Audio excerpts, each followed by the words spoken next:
Riposte de Bernard Cazeneuve, le ministre de l'Intérieur porte plainte après les accusations de la chef de la vidéosurveillance de Nice. La policière affirme dans le JDD qu'elle a subi des pressions pour modifier son rapport sur le dispositif de sécurité le soir du 14 juillet. Nous sommes en ligne avec Pierre-Henri Brandet, porte-parole du ministère de l'Intérieur. Merci d'être avec nous sur iTélé. Bernard Cazeneuve qui porte plainte donc pour diffamation. Sandra Bertin n'aurait donc pas été contactée par la place Beauvau?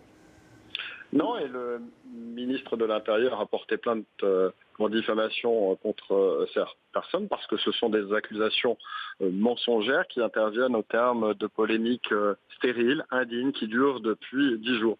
Et ce matin, le procureur de la République lui-même, François Molins, a indiqué que les seules personnes qui avaient contacté le centre de supervision urbain étaient des enquêteurs placés sous son autorité dans le cadre de l'enquête judiciaire diligentée après les attentats. Donc à aucun moment le cabinet du ministre de l'Intérieur n'a diligenté un commissaire pour pouvoir intervenir auprès du CSU. Si Madame Bertin a un certain nombre d'éléments, c'est aux enquêteurs qu'elle doit les donner en appui de ces déclarations, en appui de ces accusations qui sont particulièrement graves, qu'elle prouve aux enquêteurs, qu'elle amène des preuves à la justice si évidemment elle en a. Alors, le ministère aurait demandé à Sandra Bertin, la policière, d'effacer les bandes de caméras de surveillance. Là aussi, vous démontez. Mais à aucun moment le ministère de l'Intérieur n'est intervenu dans l'enquête judiciaire auprès du centre de supervision urbain. C'est un fantasme de l'esprit, c'est une accusation qui est grave et une accusation qui est indigne. Il faut vraiment que le débat public, après ce qui s'est passé à Nice, retrouve de la sérénité. La sérénité, la vérité et la transparence, c'est ce que l'on doit aux familles des victimes. C'est ce qui permettra de faire jaillir la vérité, de savoir exactement ce qui s'est passé et comment l'individu est passé à l'action et ce qu'il a fait tout au long de ces derniers mois.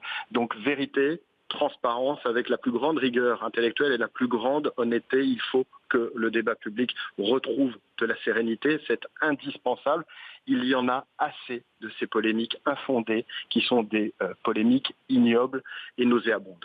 Mais alors, pourquoi cette policière mentirait-elle? Quel serait son objectif? Écoutez, moi je n'ai pas d'appréciation à formuler sur cette policière ni sur les motivations qui l'animent.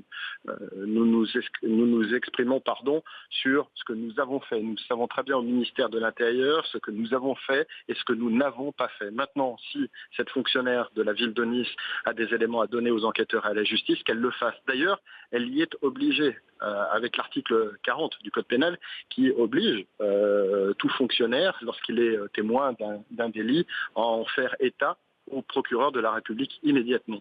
C'est à la justice que cette jeune femme doit confier les éventuelles preuves qu'elle a, et non pas à la presse. Henri Brandet, est-il possible de modifier les rapports de police?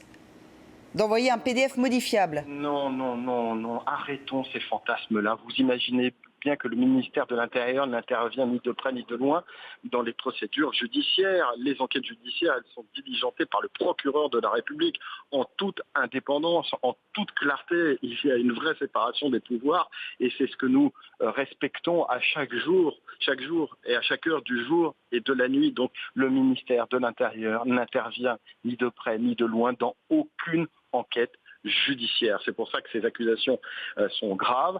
C'est pour ça que nous considérons qu'elles sont infondées. C'est la raison pour laquelle le ministre de l'Intérieur, Bernard Cazeneuve, a décidé de porter plainte pour diffamation, parce qu'au bout de 10 jours de polémiques, qui sont des polémiques indécentes vis-à-vis notamment des familles des victimes, il faut simplement dire assez, ça suffit. Alors, le ministre de l'Intérieur qui va porter plainte, vous venez de le dire, mais jusqu'où compte-t-il aller pour faire taire, pour calmer cette polémique? Mais c'est pas pour faire taire la polémique, c'est pour faire valoir surtout la vérité.